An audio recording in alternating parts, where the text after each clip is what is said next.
അല്ല, ഞാൻ ഈ ചർച്ചയുടെ തുടക്കത്തിൽ തന്നെ പറഞ്ഞു, ഒരു നാഥനുള്ളതും അത് കേരളത്തിനായിരുന്നാലും ശരി, ഒരു അണു കുടുംബത്തിനായിരുന്നാലും ശരി, ഒരു നാഥനുള്ളതും നാഥനില്ലാത്തതിൻ്റെയും വ്യത്യാസം, പ്രകടമായ വ്യത്യാസം കേരളത്തിൻ്റെ പൊതുസമൂഹം കാണാൻ വേണ്ടി പോവുകയാണ്. അതിൽ വേറെ ഒരു തർക്കവുമില്ല. അത് വളരെ ഉള്ളിൽ തട്ടി ആത്മാർത്ഥതയോടുകൂടി ഈ ചർച്ചയിൽ പങ്കെടുത്ത് യു ഡി എഫിൻ്റെ ഭരണകാലത്തിൻ്റെ തുടക്കത്തിൽ തന്നെ പറയുകയാണ്. ഇവിടെ ജനങ്ങളെ വളരെ കൃത്യമായി വഞ്ചനാപരമായ സമീപനം സ്വീകരിച്ചുകൊണ്ട് 5 ഗ്യാരണ്ടി ഇന്ദിരയുടെ പേരിലാണ് പറഞ്ഞിട്ടുള്ളത്. 5 ഗ്യാരണ്ടി കേരളത്തിലെ ജനങ്ങളോട് പറഞ്ഞിട്ടുണ്ട്.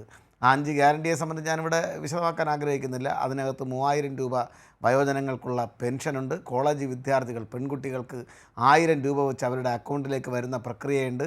വനിതകൾക്ക് മുഴുവൻ പേർക്കും ബസ്സിൽ സൗജന്യ KSRTC ബസ്സിൽ സൗജന്യ യാത്രയുണ്ട്. വിദ്യാർത്ഥികൾക്ക് മുഴുവൻ പേർക്കും കോഴ്സ് കഴിഞ്ഞിറങ്ങുന്നവർക്ക് 5 ലക്ഷം രൂപ വരെ പലിശരഹിത വായ്പയുണ്ട്. ഇങ്ങനെ തുടങ്ങുന്ന 5 ഗ്യാരണ്ടി ഇന്ദിരയുടെ പേരിൽ പറഞ്ഞിട്ടുണ്ട്.